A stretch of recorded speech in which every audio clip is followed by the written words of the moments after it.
finished already? Come on, let's go. Come on, get in.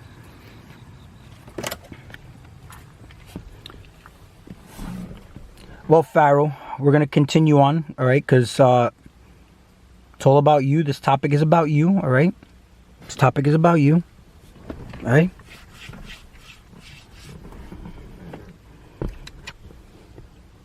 Yeah, but stay on your side. Stay on your side. You good, little buddy? Awesome.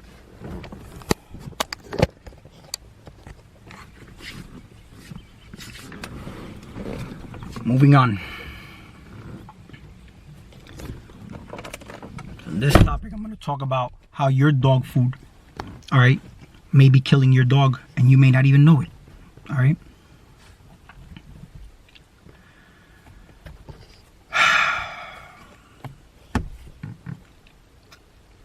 Unhappy puppy. Processed dog food could cause serious harm to the pets that eat it. Here's what's funny. You notice how you feed your dog food, but if you change their dog food, they get diarrhea. They get an upset stomach. Why does that happen? Because in the wild, they can eat pretty much different types of animals and it's not going to upset their stomach. But why does their stomach get upset when they change their dog food, right? I'll let you look that one up yourself and marinate on that one, all right? Now, they're going to use a question here. Would you feed your family a meal made with condemned beef? Or spray the children's tea with rancid fat collected from deep fat fryer? Or serve biscuits made with empty grain holes swept from a factory floor? All right? Because that's what we do to our dogs. I'm going to go into it now. The unpalatable truth is that you give your dog processed dog food, dried, tinned, or in a pouch. You may be feeding them substances that cause them serious, possibly fatal harm. In a Channel 5 documentary this week, I am one of a number of canine nutrition experts who accuse the big dog food manufacturers of knowingly shortening the lives of millions of dogs a year.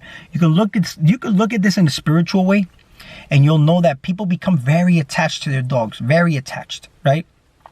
But they think they love their dog so much, they're giving them all this food. The dog gets sick, then what happens? The owner gets depressed. The owner has to dish out a bunch of money. The owner then has to figure out how to make more money to dish out more money out of that. You know what I mean? It's like, think about how it goes if you want to look at it from a way further back perspective. Now, cars back in the day were made a lot better than now. Now, my Jeep happens to be one of the older Jeeps. I've had this Jeep for years. Never given me a problem. It's funny how we buy new cars and they're always in the service shop. Always in the service shop. Why? Because it keeps the money moving, right? Don't think that this doesn't keep the veterinarians rich. And I wanted to be a veterinarian when I was younger, by the way. So the big businesses selling us processed dog food use ingredients unsuitable for human consumption and unsuitable, in my view, for canine consumption. Now, think about the vibration you're putting when your dog is sick. See, I love my dog. But you have to literally, I'll make that for another video.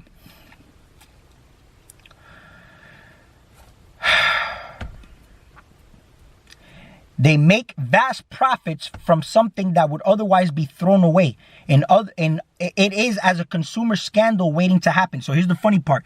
You can make money out of your garbage. Okay? We all know there is a connection between our diet and health. The same applies to dogs and every other species on the planet. But what is the best, most biologically appropriate diet for dog food? The diet your dog should be eating is that of a gray wolf in the wild. If you dissect a dog and a gray wolf, you'll find their digestive systems are exactly identical. The two animals are essentially the same species and so closely related that they can interbreed. Gray wolves live on prey such as deer, rabbits, and mice, and everything included, the bones from which they get about a third of their nutrition. They also eat fruits and vegetables. Here's the thing. The bones are supposed to be eaten raw. Notice how you can look this up. If you give a dog cooked bone, they say, warning, do not give your dog cooked bones. Right? And why is that? It changes the bone. And when they bite it, it starts to shard and splinter, and this is what they're going to cut all their insides in. We'll get into that. In short, their diet consists of raw meat, raw bones, and perhaps raw herbage. This, then, is the diet that allows dog to achieve optimal health and longevity. In the next video, I'm even going to talk about why this even matters. Why it even matters. Why it even matters for you to eat clean. You say, we're not human, right? But I'll get into that. Only recently have dog food manufacturers persuaded us otherwise. I believe 9 out of 10 visits to the vet are caused by dogs being fed the wrong diet. The quality of ingredients in most dog food is appallingly low, often including meat that has gone off. But the worst thing is that it can be cooked and it contains a great deal of grains. The cooking kills off important enzymes, which I mentioned in the previous video. Chemicals responsible for thousands of vital metabolic processes in the dog food and alters its structure, making it hard for the dog to digest. Because again, when the pH is changed, okay, these enzymes cannot do their proper function in the dog's stomach. So what ends up happening? All right, the dog can't metabolize or at least absorb the nutrients from the food properly, and then it goes to waste, okay? Causing your dog to be hungry all the time. Dried food, processed dog food began as a way to sell off sweeping for inflated prices. Grains change the pH, acidity, balance in the dog's stomach, also causing health problems. When dogs eat grain, almost all of it goes in one end and out to the other. In short, processed dog food has the same effects on dogs as junk food has on humans. Manufacturers will tell you that the canine digestive system has changed over time to be able to derive benefits from grain. But processed dog food came into existence 153 years ago and has been popular only since the end of World War II. Paleontologists believe it takes, on average, 100,000 years for a species to adopt a new diet. Dogs have 5 types of teeth, but none suitable for grinding food. Humans have digestive enzymes in our saliva, and we need to chew our food before it goes into the stomach, before we swallow it. And those enzymes have a chance to start breaking the food down for us ahead of time. Dogs can't chew this way because they're unable to move their jaws from side to side. All digestive processes take place in their stomach.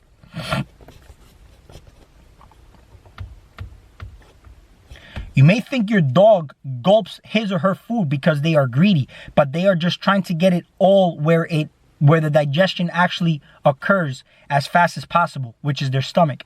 If you believe TV commercials, advertisements, and labels, processed food is the only safe thing to feed a dog. It contains nothing but natural goodness. It has scientifically formulated and endorsed by experts, but a good way to understand the dog food industry is to study its history. Modern dog food was invented by James Spratt, who launched the first complete dog food, a biscuit made of wheat meal, vegetables, and animal blood in England in 1860. Mill owners saw its potential as a way of selling their unwanted byproducts, basically floor sweepings, at a low-cost meat cutoffs at a much higher price than they'd otherwise achieve. So the low-cost meat cutoffs at a much higher price than they'd otherwise achieve. See, normally this is how you make hot dogs, right? All food scraps, all the meat waste, right? This is how you get hot dogs. Hot dogs. Why do you think they call them a hot dog? It's basically all the leftovers and you make a hot dog. This is what they do with the dog food, and then they heat it up beyond measure to make them dried little kibbles. Which, what is it? Protein balls that really the dog can't even metabolize, right?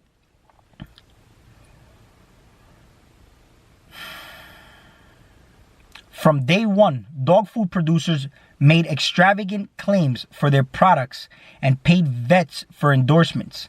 Little has changed in more than 150 years.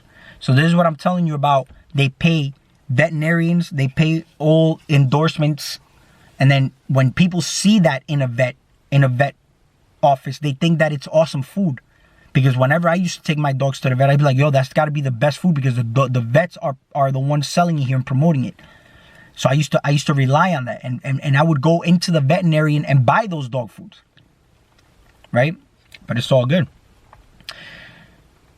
There is a considerable British and European legislation controlling the manufacture of dog food, but this quote taken from the guidance given to pet food manufacturers demonstrates how little the government cares about the dogs themselves. For pets, the main part of the risk assessment when settling maximum permitted levels for undesirable substances will generally be extent to which the animal can tolerate them. So for example, if it ain't killing your dog on the spot, they could sell it. Which means so you talk about dog owners don't care about their dogs and whatnot. These are the people that we should be looking at more. Is the government, because they don't care about your dog. They don't care about you. Why would they care about the dog? And that's basically you not caring about yourself, by the way. In other words, it is legal to use undesirable substances in dog food if they don't do the animal immediate harm. Exactly what I just said. I haven't even read this article yet. I just pulled up whatever the first thing I saw. So in other words, it will kill you. If it doesn't kill your dog, sell it. It's kind of like you. You have ingredients in your food that if it's not killing you on the spot, it's okay to take it, right? But if it kills you slowly, it's okay. What's the vibration that you will be in when you are doing this ignorantly? Because there's a chemistry to everything. In other words, it is legal to use undesirable substances in dog food if they don't do the animals immediate harm. Another disturbing quote from the same guide refers to material of animal origins used by the pet food industry comprises those parts of animals which are either deemed or surplus to humans' consumptions and are normally consumed by people in the UK. This led manufacturers make their food from byproducts such as hooves, tails, testicles, ears, and so on. So since people don't need this, they say let's make them based on these byproducts. The manufacturing process itself is stomach churning. Take kibble or dry food. The ingredients, mostly corn and ground meat, are heated to a very high temperature and turned into a sort of gray mulch. It tastes so foul that it has to be sprayed with fat to make it palatable for dogs. Dogs eating a natural raw food diet can be expected to live longer and suffer less illnesses and diseases. Such a diet would include meaty bones, lean meat, and internal organs from chicken, lamb, fish, rabbit, pork, eggs. And here's the thing though. Where can you get all this, right? Let's say if you live in the city, right? Even if you say I'm going to a butcher shop to do this, you have to take into account that these animals are domesticated animals and were given certain chemicals, antibiotics, hormones, certain pesticides, and certain steroids, growth hormones, and antibiotics and medication. And this is in the meat. And this is what your dog would be eating. Either way, it's what would the dog would be eating from the dog food or even from the cooked foods that you're eating. But just keep that in mind. So there's really it's hard to get around it. So if you have a pet, it's basically your responsibility to make sure that you educate yourself on how to properly even have a pet. It's the same way if you have a child, you're going to know how to take care of a child. If you don't know how to take care of a child, you shouldn't have a child. And if you don't know how to take care of yourself, you don't even need to be here, honestly. Now, talking about the vibration and all that, see a dog, I made a dog, a video based on like, Anubis, Set, God, dog, whatever. Dogs are here with you, okay? Dogs don't care what state or position or situation you're in. You can have a millionaire, you can have a homeless man. You will see that dog is happy either way, as long as the owner is there with them. See, they're unconditional. Now, when I've spoke about in videos about energy can't be destroyed, it can only be transferred, transmuted. See, the benefit of us being the evolved level of consciousness, we can transmute energies, right? But we don't do that. That's why people are emotionally imbalanced. So they'll eat these emotions mindlessly Not knowing that this is something that is very hard for the body to process. And I'm not talking about process because physically processing meat is hard, but spiritually processing it is also very hard. All right? Because emotions is very hard for the body to process. This is why you have to be clear. Clear your body has to be clean. Clear your vessel.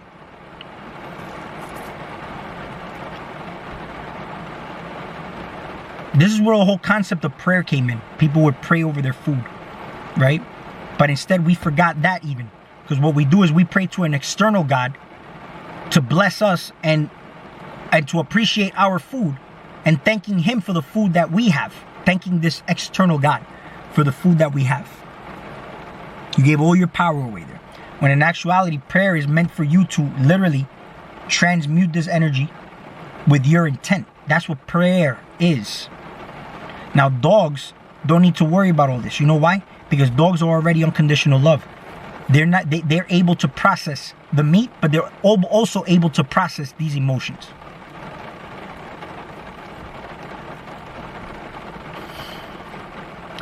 They're not going to judge shadow aspects like we do. Things that we need to integrate and work on. Work things out. Right? We walk with our dog and our dog is mindful, right? And we are walking with them mindlessly. See, dogs are mindful of their environments. They're in their present moment, love. What do? You're walking with them and you're not even aware of your surroundings. You're thinking of what happened yesterday, the stresses of life, right? Worrying about spreading toxicity and some bullshit. So, gratitude for whatever it may be. It doesn't matter. See, this is the trap. Whatever comes your way, question it. Question your reality. But this is how you say, how did this come to me? So question everything that appears in your reality. Everything. And question it and turn it back to you. This is you taking responsibility. Because the moment you judge, let's say somebody who passes by me and smells bad. All right? What's the first thing somebody does? Oh, fuck, that person smells bad, right? But why did that even happen? Why did that come in your reality? So you got to question these little things. See, it's not always going to be a direct message, but there's things that happen for a reason. And if you are, from your perspective, seeing toxicity, okay, somebody else may not see it toxic, but you may see it toxic. Maybe that person may not even smell to another person, but to you, it reeks, right? Why is that? This is you taking responsibility to why this is happening.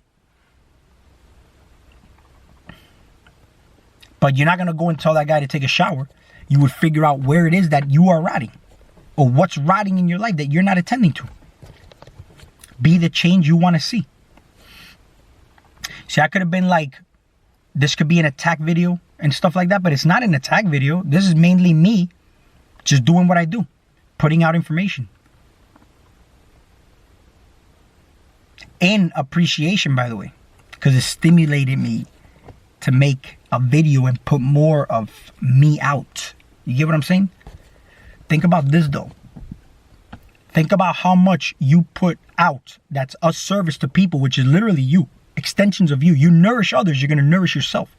If you see a lot of malnutrition in your life, think about what you are malnourishing in your life. And it doesn't have to be people, it could be anything. But there's always a reflection. Always a reflection. And I've realized is when you really pay attention, there's always going to be a reflection. But then here's the thing. The most important thing is not being in denial. Accepting it. Don't run away from it. Just accept it. Things ain't always what they seem. To some, my dog look bigger on camera than it does in person. Some say it looks, but you know what? Perception. And with your lenses, how many parasites are controlling what you see? They say you got to just see the beauty in everything, right? This is what I've learned to do. I even see the beauty in this.